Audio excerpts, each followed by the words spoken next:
The Out of Bounds Show podcast is presented by the Premium Cigars at Havana Smoke Shop. Visit their 2 locations, I-55 in Jackson and on the Res, for your premium cigar needs. Only at Havana Smoke Shop. Pickens Jackson. Are you ready? Now live from the Whiskey 61 Lounge inside the Bank Plus studio. Listening to Mississippi's #1 sports talk show, The Out of Bounds Show with Bo Bounds. Streaming worldwide live on the Out of Bounds radio app and on your radio at ESPN 105.9. The Zone.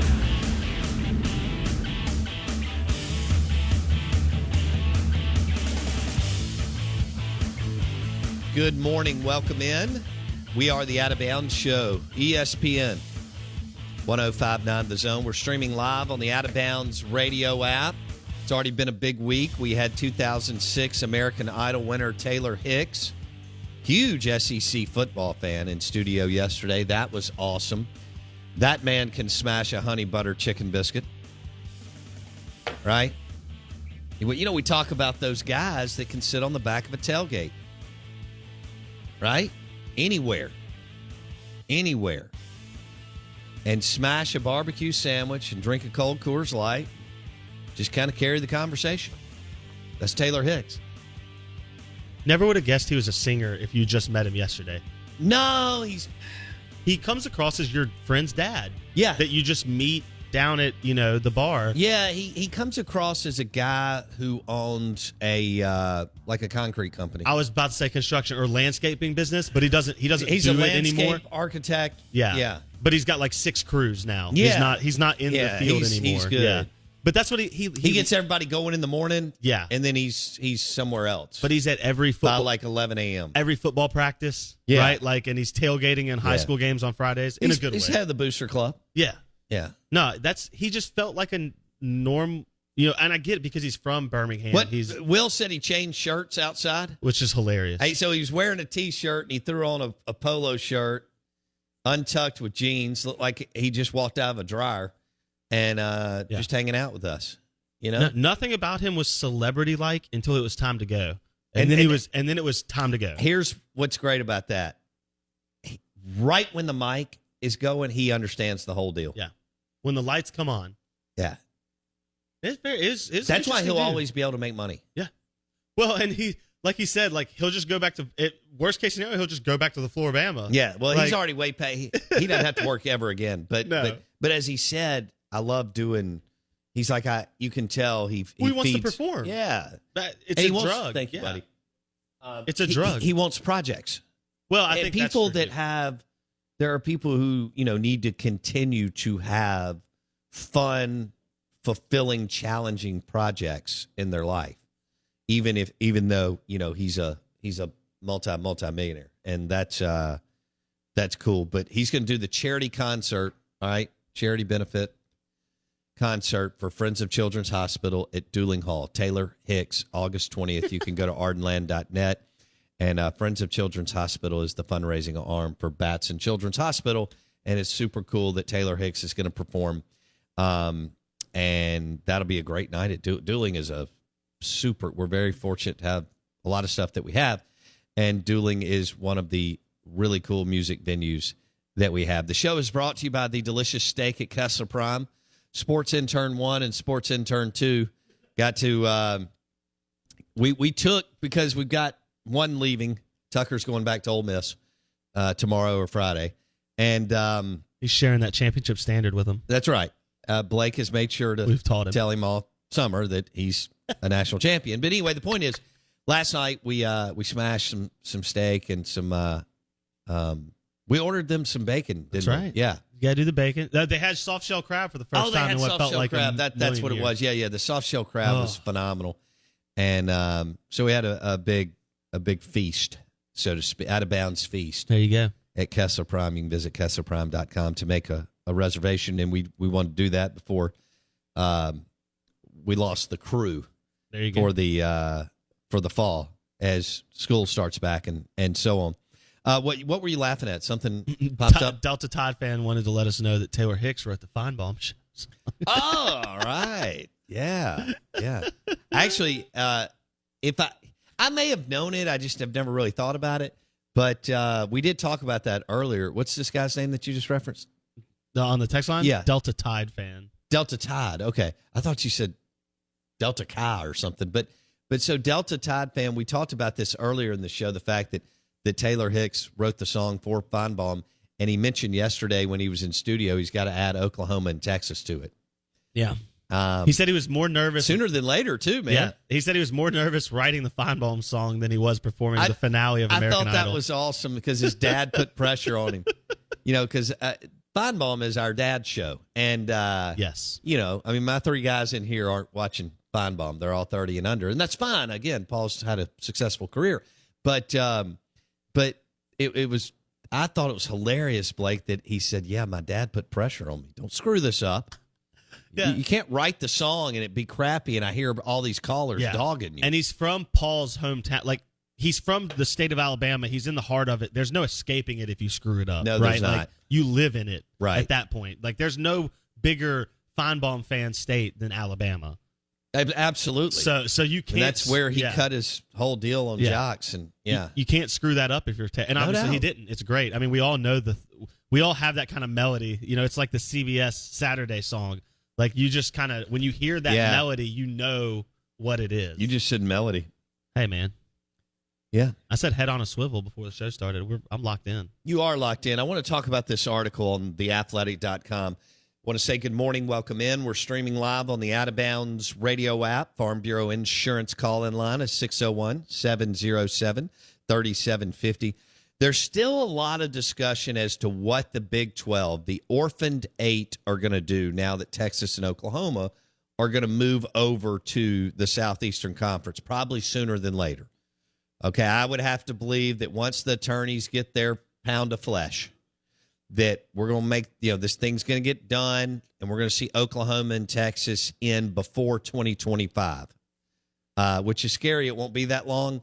But I think it could be, like by the 2023 season, but we'll see. All right. And just in time for Arch Manning to start at Texas. Wow. Taking shots at Tucker again. Just facts, man. Okay. So here's the deal. The Pac-12 is not going to pick these teams up. Now, the Big 12 commissioner and the Pac-12 commissioner met and talked, trying to figure some things out. And I think the Pac-12 actually holds the cards on that deal. That's crazy to say. I know that's crazy.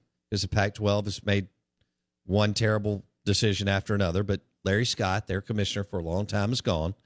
And they hired a very, very sharp, successful media exec to lead the conference, hopefully to better media rights deals. All right. So, and they still have a monster in their conference. And all you have to do is have one. Okay? But if you don't have one, you don't have anything, like the orphaned 8. You see where I'm going?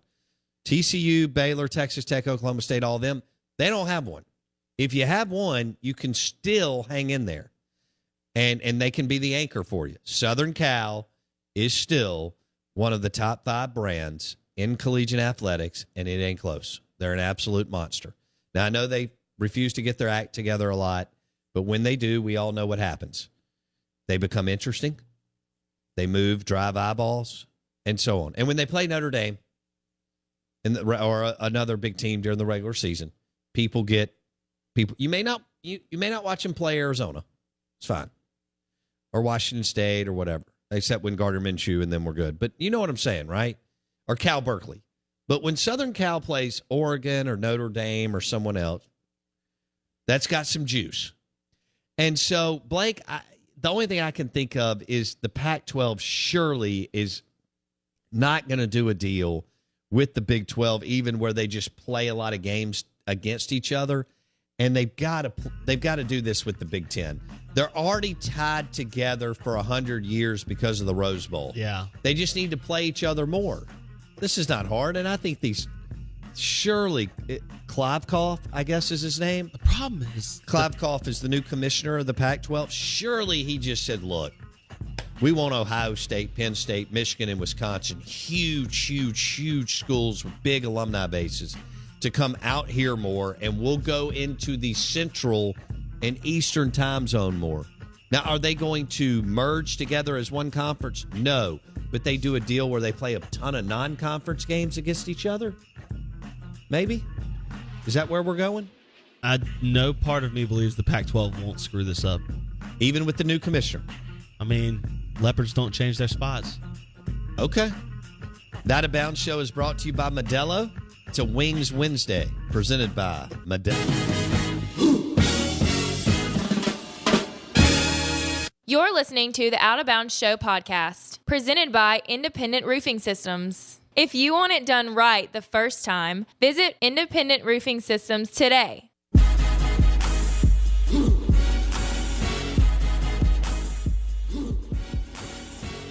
I keep looking at this SEC football schedule, and LSU should be the clear-cut number 2 team in the SEC West because of how they recruit, right? And their talent. I mean, golly. And honestly, if LSU was run right, they should be actually the favorite this year. Shouldn't be Bama. Bama's breaking in a new QB, new offensive coordinator. Even though Bama's got a slight edge in talent on paper as far as the recruiting rankings, LSU's still a top 5 recruiter. And I'm looking at it, and I'm saying to myself, when I look at the SEC West, who in the hell is going to win? I mean, who's going to finish second? If Bama's going to win it, which could they stumble? I know it's extremely difficult for them to do so. Could they stumble enough to tie for first? I find it hard to believe. Auburn's not going to do it. A&M's not going to do it. Now, Ole Miss is kind of over there in the thick grass, like ready to pounce. Do they have enough? They're going to be exciting. I think they can beat a lot of people. I think that they have the best player at the most important position. But do they have enough through all those physical games to win, keep winning, even when it gets to, shoulders, hips, ankles are beat up, losing some players here and there? Do they have enough in that, if they do some cool things early, do they have enough in that November run to finish it off? That's the tough part for an Ole Miss, Mississippi State. If you feel like you've got that team that's at least capable of pouncing, right? And so,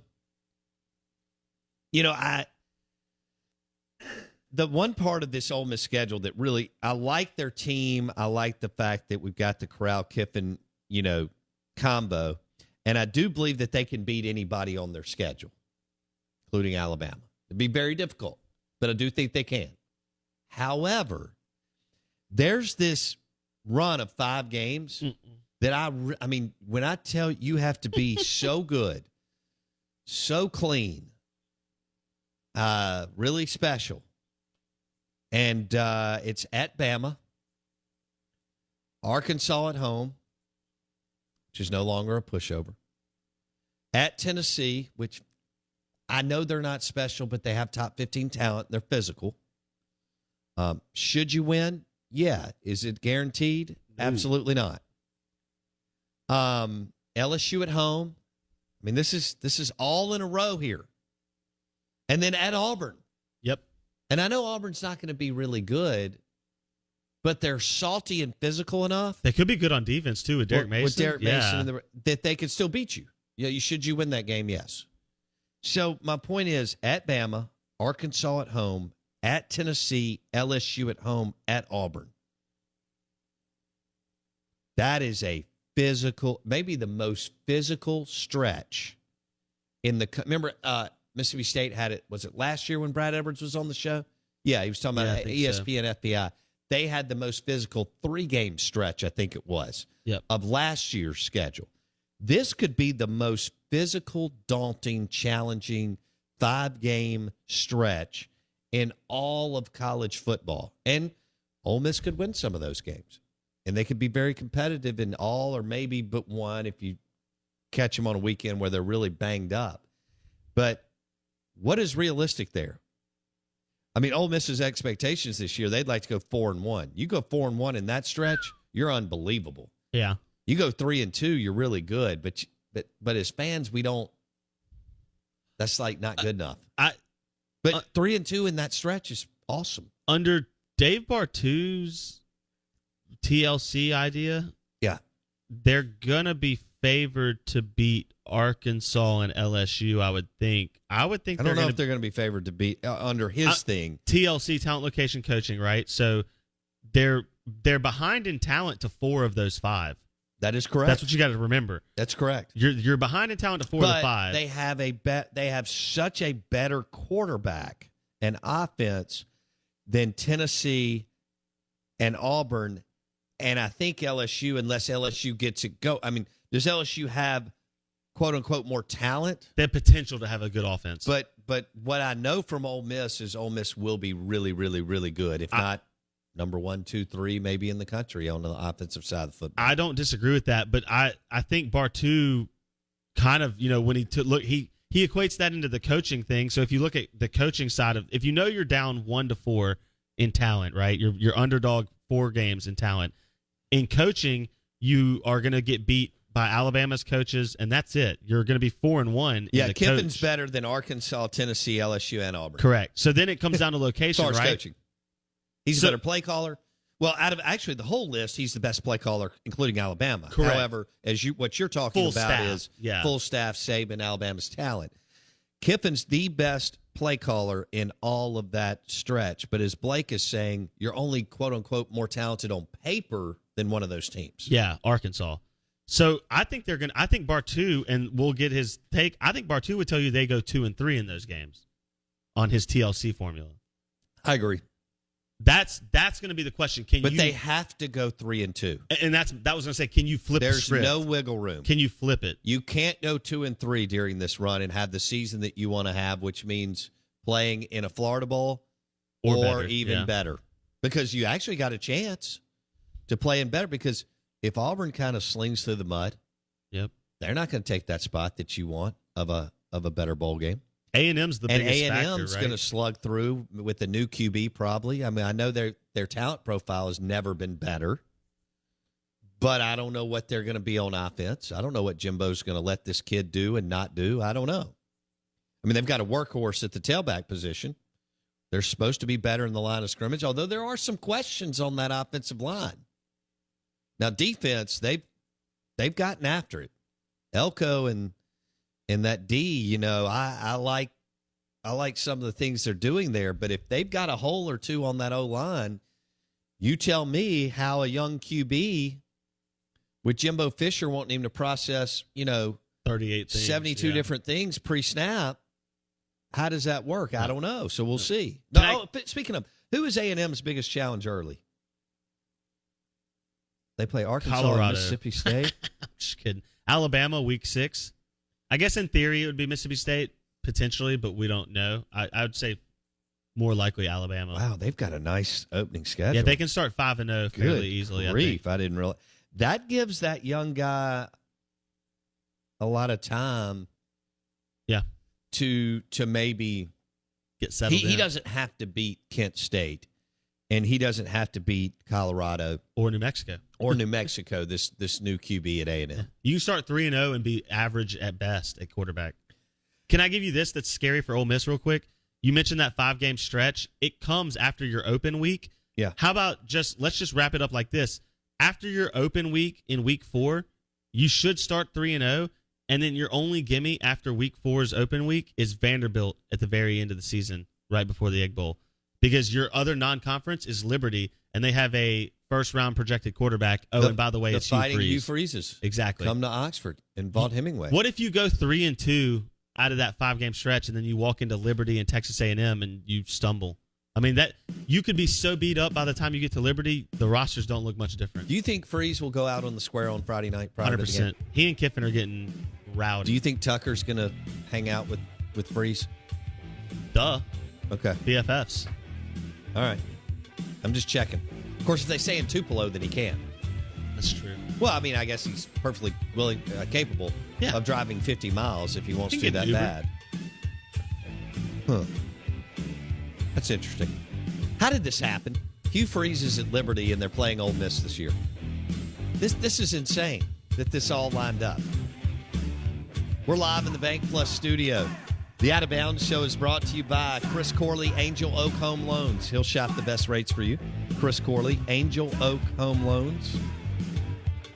Show is also presented by USA Pawn and their mega store, I-55 South McDowell Road, usapawn.com. You can order award-winning Jonesy Q rubs and sauces at jonesyq.com. Use promo code OOBShow if you order $20 or more and receive free shipping. That's jonesyq.com. Promo code OOBShow. Blake, I think it's cool that Ole Miss is playing in Knoxville. We don't get much of that with Mississippi State and Ole Miss. You went up a couple of years ago and had an opportunity to witness an amazing offensive display in Neyland Stadium. Yeah, it was Chip Kelly's day. That's what Joe Moorhead, I guess, brought the offense up there. I don't know if they were really there. No, they weren't, dude.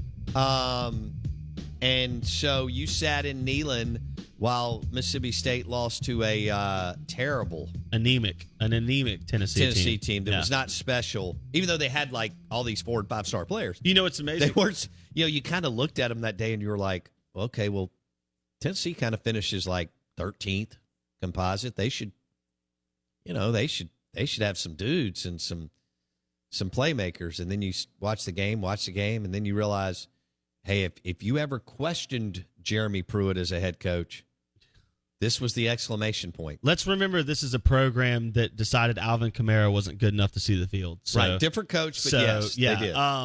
That, if you remember correctly, Joe Moorhead and Michigan decided that Tom Brady wasn't worthy of starting there. That's true, too. So almost two mirror programs that think they're powerhouses and blue bloods. And have 1 year to hang their hat on. And really are so far off the beachfront real estate that it's almost scary. And yet their fan bases at Tennessee and Michigan are like, well, I mean, we're just a whisker away from being Ohio State or Bama. Yeah, they're like, a lot of whiskers. Miles and miles and miles away. Yeah. And I don't understand what Tennessee did for us to put them in that spot. It's they had weird. 4 years. I think it was because they had a big stadium. Oh, well, hang on. I think it's because they had a big stadium. Yeah. And they packed it for years. Yep. And then our minds play tricks on us, especially in sports. I mean, dudes, sports and women, sports cars, dumbs down a dude in 0.007 seconds, right? And I think our mentality out of World War II was, well, they built a big concrete stadium, and a lot of people go there. And like you said, they got just enough sizzle from Peyton Manning. But if T. Martin doesn't win a title, it's not paid off. Well, if that Tennessee defense doesn't win a title. But, talking about ferocious, along with an NFL running back. Well, they actually had two. And then Michigan, same way. But back to what we were talking about with Ole Miss's schedule, and that 5-game stretch is nasty. Can you go if you go 4-1, you're like going to the Orange Bowl or something. I don't know. Well, if you go 4-1, you may be going. You might be in the playoff hunt, right? But the part of the schedule that I'm referencing for Ole Miss is at Bama, Arkansas at home, at Tennessee, LSU at home, at Auburn. And if you go 3-2, you're rock stars. Correct. Now, that's not what I think Ole Miss fans are listening, going, oh, no, I want more. But you're going to be only, I think you'll only be the favorite in 2 of the 5 games. So I think that you'll have to. Arkansas and Auburn? Yeah. I even might say Arkansas and LSU. I think because you're on the Plains, and if Auburn's defense is what we think it'll be, I think it'll be interesting to see how Vegas favors that versus how Bartu favors it. Fair enough. You're right, and we're bringing Bartu on. Yeah. So I like that. We want to lock into that 5-game stretch and get him to give us best case scenario and worst case scenario, and then what he thinks will happen. Yep. I mean, worst case scenario is 1-4. It is. I don't think you can go 0-5 in that stretch. I don't think it's possible. Well, no, for let me Ole rephrase Miss that. To go let me rephrase why worst it is. case scenario because of Matt Corral and Lane Kiffin. And people are still harping on the defense, and that's fine. It is not 2004 anymore. Just need one stop. It's not 1998, and it's darn sure not 1979. Thank God. I don't mean to say it just doesn't matter, kind of like fielding in baseball, but it just doesn't matter. I mean, Ole Miss is going to be better on D by 20 spots. I know that still doesn't make them great, but you just got to be opportunistic, get a stop here or there when you have an offense like that. And it's not Jackie Sherrill, Mississippi State era anymore, where literally Jackie put so much – Jackie's a phenomenal coach, but there was so much pressure every year to get stop after stop after stop. It just wasn't realistic. Okay? The Hold'em dogs mentality. Yeah, that doesn't work should have anymore. been broken even then. Yeah. And I get that there are coaches that still Kirby Smart. If we can just get one more stop. Well, Coach, you've stopped them 8 out of 9 possessions. Yeah. I know, but if we can just get one more. Well, that's not how it works this day and age. And the problem with defense is like what you just mentioned. An offense, and nobody cares about between the 20s. Well, and an offense only has to be successful 2 out of 10 trips, and you could still win, right? The defense has to be successful 100% for it to work that way. Know. That's the difference. I think that's why offense gives you the higher floor, higher ceiling mentality. I think it's interesting, too, when you look at this stretch for Ole Miss, Bo. Here's why 0-5 is potentially a possibility. It's not. Your most winnable game comes after your hardest game and your most emotional game, right? Yeah. I don't think it is, but I'm just saying. It's not, I don't think. There's no way they're going 0-5. The reason it's one of those things where you go, okay, well, what's their most winnable game? It's Arkansas and Tennessee, right? Back to back. Aren't those the two most winnable games? Yeah, but I think that's overthinking. They're too good. They're not. They're not going 0. I agree. I'm just trying to play devil's advocate on what it looks like. The Out of Bounds Show is brought to you by Superior Foundation for all your foundation repairs. Superior Foundation for all your foundation repairs. Superior.ms. So that is it. I think that's a big talking point going into the next few weeks. That 5-game stretch. Now, Mississippi State's toughest stretch is usually Mississippi State draws these, chunks of games, and Ole Miss avoids them.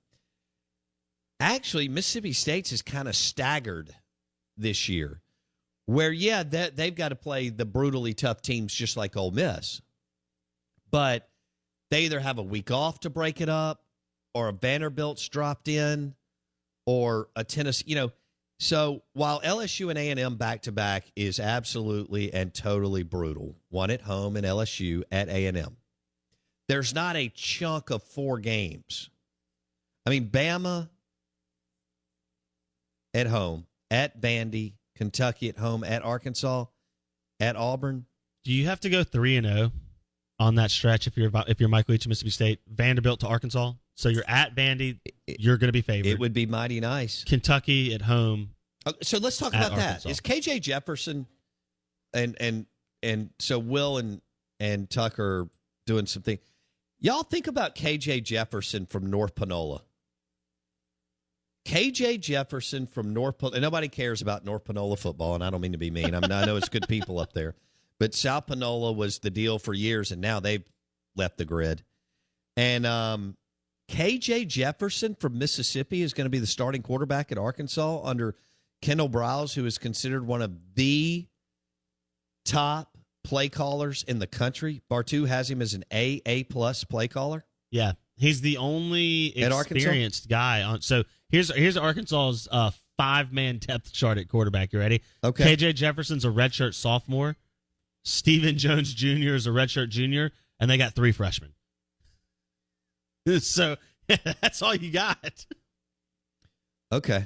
KJ Jefferson or bust. What baby. is KJ Jeff? Now, if anybody can do it, the Kendall Browse, Lane Kiffins, Mike Leach's, Dan Mullins of the world can just about take anybody, right? And be pretty dang good. But then when you give Kiffin a Matt Corral or Mullen a well, I guess a Dag, but that was kind of a long anyway. They can be special. But guys, KJ Jefferson, what are we expecting here? from the Arkansas Razorbacks. Because Ole Miss and Mississippi State are thinking, hey, if he's not quite ready, if he's just pretty good but goes through a lot of growing pains, it's a winnable game. Especially for Ole Miss pulls obviously Arkansas Ole Miss early. Pulls them at home, they're going to be a favorite. Okay, Yeah. Mississippi State on the road is not going to be a favorite. No. Now it may be a tight line. It may be 3, maybe 2.5, 3, 3.5, 4, which nobody cares about that. The way that if you can score this day and age, rock and roll. I will say Barry Odom has had Mike Leach's number in the past. He both has. at Missouri and at Arkansas. Yeah. So that scares you a little bit. KJ Jefferson was the 14th rated player in his class in 2019. If I remember correctly, Ole Miss pursued him late. They no question recruited his tail off, but it wasn't till the end, the last month or so of the season, and wanted him to as a backup plan from Arkansas and go to Ole Miss. And they didn't recruit him for a while. He locked into Arkansas early. Yep.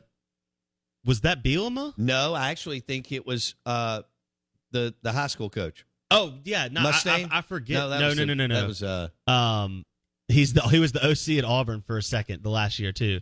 Why am I going blank? What's the guy's Chad Morris of Clemson. Sorry, is that weird that I just erased the Chad Morris era? You haven't been good at recalling names lately. Chad Morris was terrible. Arkansas fans don't recall the Chad Morris era. Do you remember when he was hired? Bartu came on the show. He said it was a tantamount to a disaster. He just absolutely burned him down day one. We had some Arkansas fans listening that I know everybody hopes when you get a new coach. Everybody thinks this coach is going to be awesome.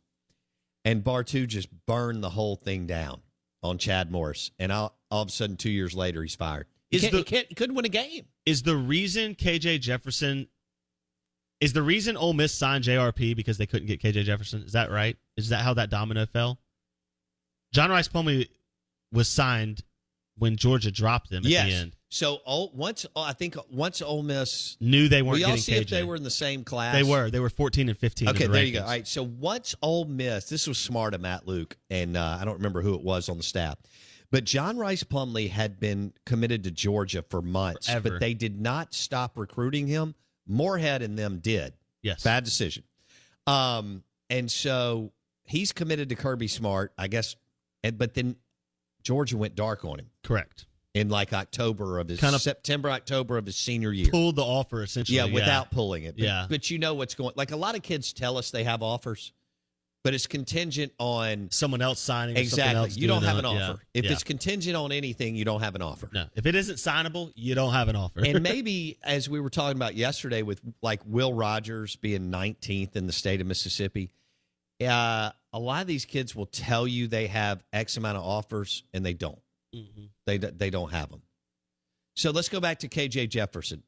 What is he going to bring to the table for the Arkansas Razorbacks? They list him right now at 6'4", 250.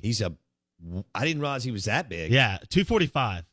He coming out of high school, he was 6'3", 211. So he's like just a slightly smaller version of Chris Relf? I think he's that would put him bigger than Dak. At 6'4", 245. No question. That's massive. And Dak was a load. Thick boy. Wow, KJ he is that big? Coming out of high school, they listed him at 6'3", 211, so he apparently has gained an inch and gained 30 pounds. I'm just telling you what Arkansas's depth chart... is he too heavy? I don't know. I don't know. He's not. Arkansas's depth chart lists him at 6'4", 245. 245? This is like hefty lefty range, isn't it? Are they going to do... R.I.P. Jared Lorenzen. Wow. Okay. I wonder how much he's going to run the football in that Kendall Browse souped up, modernized Baylor offense. Yeah. That's something to keep an eye on, too. He's only 20 years old, even as a redshirt sophomore. So, yeah, he must have graduated early somewhat. Kid. Yeah. Okay. Out of Bounds, 105.9 The Zone, ESPN. Out of Bounds, 105.9 The Zone, ESPN. Lunch today brought to you by Roosevelt's at Live Oaks Golf Club. Smash a delicious cheeseburger, wings, Philly cheesesteak sandwich, or the go-to for Blake, which is the chicken strip basket at Roosevelt's at Live Oaks. Want to welcome you in. We're streaming live on the Out of Bounds radio app. Show is also presented by Juniker Jewelry Store. Guys, don't screw it up when you're looking for that engagement wedding ring. Don't do it. John and the team at Juniker Jewelry Store will walk you through the process, and you will be the dude. Juniker Jewelry Store, earrings, bracelets, anniversary gifts, and so on. But if you're in the market for an engagement wedding ring, you want to start with Juniker Jewelry Store in Madison on Highland Colony. All right. Anything Bama fan is right on the Mississippi Ag text line.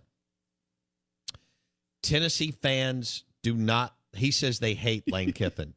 You're right. There's kind of still a lot of animosity there. He left after year one, but more importantly, he left right before signing day. Yep. And like just a few days before signing day, he took the job at Southern Cal. And that press conference got contentious that night in that whatever dimly lit building that they had in the football facility in 2000. I think that was technically January of 10, right close to February signing day, as Southern Cal offered, and Lane Kiffin was like, I'm out. I'm going back to the Southern Cal Trojans. So, yeah, there's no love lost there, but that won't have anything to do with the game. And, yeah, I expect Neyland to be, loud, I guess. But do you think they'll start putting people back? They have struggled attendance-wise. I mean, I'm not even talking about getting close. They've struggled to get to 60% and 70% attendance at Tennessee over the last couple of years. You think Heupel reinvigorates that program? Do you think they get people in there? I don't think that Josh Heupel is some kind of. You don't have to be Hugh Freeze, but you can be a slightly less effective version of that, right? I mean, I don't think so. No, I don't think Josh Heupel's that guy. I don't. Okay. I do think that he's walking into about as good a situation as you can in college football, though they had some attrition, and I'd like the net on that, how many bodies did leave, and like where you would re-rank, because we kind of talk about their composite ranking being around 13. Is it still that high with some of the defections? Can't be. Yeah. Now, Tennessee boosters are going to make sure that they get some dudes. They have never been scared to throw that cash money down and around. But to answer your question, actually, I would say not Freeze-esque, more Mullen. Can these teams find a guy who will stay 9 years and consistently win above what you should win, right? But if you're winning at Tennessee, you aren't leaving, right? Probably. Probably not. I mean, I think Tennessee is a high enough job where if he would love successful, to go to Oklahoma if Lincoln. He would love to win enough to put himself in position if Lincoln Riley ever went to the NFL to go back to his alma mater where he won the national championship, and also maybe even. Oh well, and how about this? If he was going back to them, if that plays out, they would be in the SEC, correct? Because by the time Josh Heupel would get up and running to win enough to get that job, to be considered in that job, and Lincoln Riley to maybe move on to the NFL, the Oklahoma Sooners are going to be in the Southeastern Conference. Yeah. Which is incredible. It's still wild to think that the Texas Longhorns and the Oklahoma Sooners are going to be part of the SEC. That's like something you did on NCAA video games when you were a kid. Exactly. You like make your super conference so you could play all the best teams. And that's my surprise team of the year, by the way, the Texas Longhorns. That's everybody. PFF had them as the number one. Yeah. You know, you give me Sark, you give me a crappy conference, and I know he needs some more dudes, but look for them to rip off a bunch of wins and really, really make a play to be interesting again, to be fun. And we need Texas to be fun and good and interesting. They've been boring for a while. You know, I mean, Charlie Strong couldn't figure it out. Tom Herman was close, but just once they realized, I guess they had once a booster or board of regent realized they could get Sark, they just called the president and said, we're firing Tom Herman. If they weren't moving to the SEC, do they make that hire and fire? I'm not sure they do. I was about to say the same thing. I wonder if this was one of those where it was like the right people knew where this was going long term, and they said, even though we're getting rid of something good, it's for the potential of something great that we think has legs down the road farther than what Herman would have had in the SEC, I guess. Right. Yeah. So we're hitting on a couple of things today. What do we have with KJ Jefferson at Arkansas? Because Ole Miss and Mississippi State want that game. They want that game. They both lost it last year. Ole Miss gave it away. They both. They both did. It was because Mississippi State drove in the red zone several times could have easily. Both teams, as poorly as they played, and as many times as they turned the football over, had every opportunity to win that game. But now this year, what do you have? You got KJ Jefferson at Arkansas. He's from North Panola. Wasn't really that, again, a kid from that far up north that's not at South Panola or Tupelo or,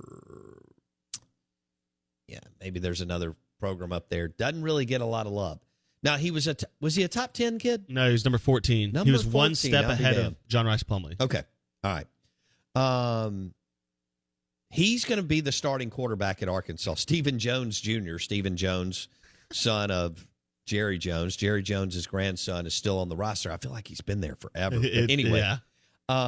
Ole Miss and Mississippi State turned it over 11 times in those 2 games. 11 times and still had an opportunity to win. So is KJ Jefferson going to be good? Is he going to be good because that offense and that system is so awesome? Or is he going to be good because he's really good? I don't know. I haven't seen him play enough. Maybe y'all watched. If he's an athletic 240 in that system, he will create mismatches that allow him to fall forward. Like it's going to be one of those Dak, Cam, Tim Tebow type Ralph, things, but more refined. Probably. Okay. Because he'll be able to, when it's one-on-one with a linebacker, he just doesn't fall backwards; he falls forwards, and that Jamarcus Russell, but better coach. Well, but Jamarcus was never used the way correctly. He was never used athletically. Like they never used him that way. And Thank you, Jimbo Fisher. Right? Yeah, there you go. So I think KJ could be good if that lined up. I can't remember if Jimbo. Anyway, point is, go ahead. I think KJ could be good and Kendall will be a guy who would use him that way. Yeah, because Kendall Browse is super special. I can't imagine him. This has got to be his last year at Arkansas, right? Speaking of, Kendall Browse wants to go to the next big G5 program that's going to have an opening. Well, can I put this out to you too? The Baylor findings are being released today. No kidding. Which may have it may have an impact on what Kendall Browse's future is. Pour you a Modelo, big boy, this afternoon, and we're going to have to go through that. Yeah. This dates back to Art Browse's tenure, which includes Kendall Browse. So this could have an impact on his ability to be picked up, I guess, as a head coach. No right? question. So no question. It'll be interesting to see what comes out. I think he's going to come out okay. I think so too. I may be wrong. I think he's going to be fine. But that's a good point, Blake. Like if you put him at South Florida, he'll only be there 2 years. Well, Kendall, for our listeners, Kendall Browse is the offensive coordinator at Arkansas. You're going to face him again this year. Ole Miss and Mississippi State.